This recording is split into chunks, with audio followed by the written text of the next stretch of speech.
월 600이 거짓은 아닐 수도 있습니다. 다만 그걸 할 수 있는 사람은 생각보다 극히 제한적이었습니다. 지난 영상에서 일을 하기로 결정하고 서울까지 면접 보러 가겠다고 채용 담당자에게 다시 전화했었죠.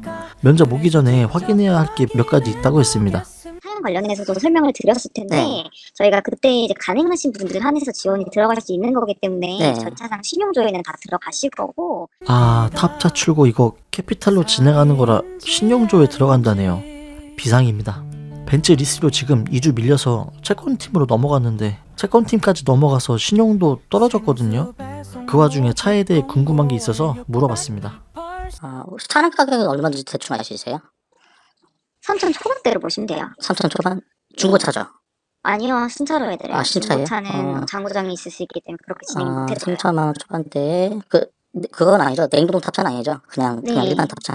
그냥 일반 탑차요. 알겠습니다. 차 가격을 보니 크게 후려치는 것 같진 않네요. 사기당한 얘기 들어보면 3천만 원대를 중고차로 많이 샀다던데 여긴 새 차라네요. 신용 회복 중이라던가 뭐 연체 중 불량이신 분들 세 가지 중에 해당 사항 있으시면 지원 좀 힘들고요. 750점 이상이면 가능하시다고 말씀을 드리는데 지금 연체 중이 하나 있어가지고 이게 좀 걸릴 수도 있을 것 같긴 한데 그 링크 조회 그러면 보내드릴게요. 최소 750은 돼야 된다고 하네요. 난 678점인데 일단 조회나 한번 해보자. 결과는 역시나 대출 불가.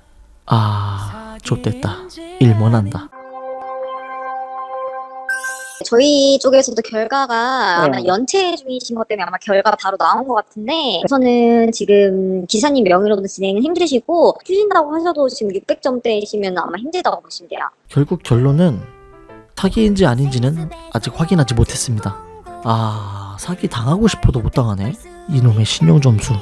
신용도 떨어지기 전에 빨리 했었으면 됐을 텐데 제가 너무 민기적거렸나봐요. 근데 하나는 확실하게 알았네요. 차량 구매, 신용 조회, 급여에서 공제. 이 구조, 이 패턴은 많이 보던 구조입니다. 어떻게 냄새가 나나요? 저는 아직 잘 모르겠습니다. 어쨌든 다음 달 신용도 회복하면 진짜 끝까지 들어가 보겠습니다. 그때도 그대로 공개할게요. 근데 이 일 못하면 이번 달 뭐로 돈 버냐 씨발. 이날 너무 열이 받아서 가족분한테 연락해서 지랄지랄 했습니다. 신용도 떨어진 게 다 그 사람 때문이니까. 욕이 목구멍까지 나왔지만 참았습니다. 다른 돈은 잘만 빌리면서 나한테 줘야 할 돈은 왜 그리 못 구하는지 정말 짜증이 폭발했습니다. 왜 이렇게까지 폭발하냐고요?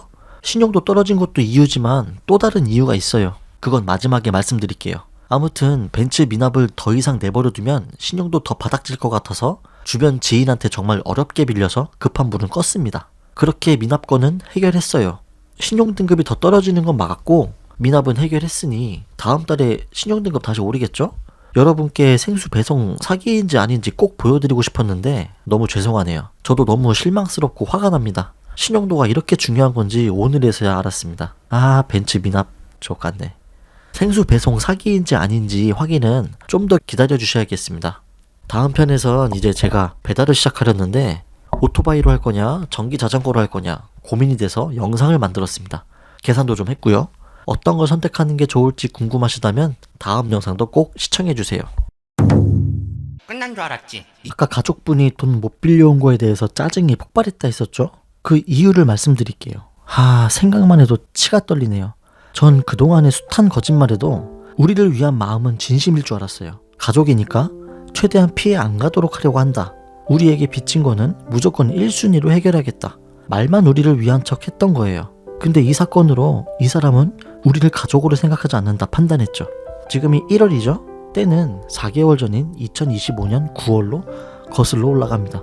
4개월 전보다 훨씬 전부터도 개소리를 항상 씹으려 왔지만 그건 진짜 개소리였고 4개월 전부터는 좀 그럴싸한 개소리를 씹으리더라고요. 대환대출을 알아봤고 대환대출을 받으면 이자도 낮아지고 대출금은 3억 이상 여유있게 나오기 때문에 그동안 문제된 것들 다 해결될 거라고. 근데 뭐 개소리의 재앙답게 대환대출은 지금까지도 안 나온 상태고요. 대환대출이 왜 안 됐는지 개소리 제왕의 개소리를 한번 나열해 볼게요. 1번 전기세가 체납되어 대출 과정에서 막혔다. 이 전기세도 지인한테 빌려서 해결했는데도 진행이 안 되자 제가 재차 추궁했더니 2번 은행 서류에 도장 하나가 빠져서 다시 가서 도장 찍으면 된다. 도장 찍고 왔는데도 진행이 안 되자 또 추궁하니까 3번. 그 은행에서 진의 적금 상품을 들어줘야 진행이 된다고 짓거리네요. 시발 누굴 병신으로 하나. 근데 적금 들었는데도 대출 진행이 안 돼요. 또 물어보니까 이번엔 4번. 법인세를 납는 게 문제돼서 진행이 안 된대요. 1000만원 가까운 돈이 필요한데 돈이 없다네요. 이거 완전 코미디 아닙니까? 그 이후에도 개소리 3번 더 짓거렸어요. 그건 기회되면 다음에 얘기하고, 이 4번부터가 제가 존나 빡친 이야기의 시작입니다. 그게 지난달이죠. 12월 초였어요. 저는 2025년 9월부터 슬슬 자금 압박이 오기 시작했죠. 하지만 아직은 버틸 수 있었던 단계였어요. 그런데 11월부터 벤츠 리스료를 가족분이 못 주기 시작했습니다. 그래서 일단 제 돈으로 해결했습니다. 200이 넘는 돈을 쓰니 재정난이 바로 시작됐고, 더는 못 버틸 것 같아서 가족분 가게로 찾아갔습니다.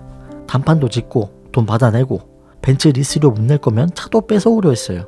근데 가게에 갔는데 벤츠는 없더라고요. 쇼바가 고장나서 수리 맡겨가지고 일주일 넘게 못하고 있대요.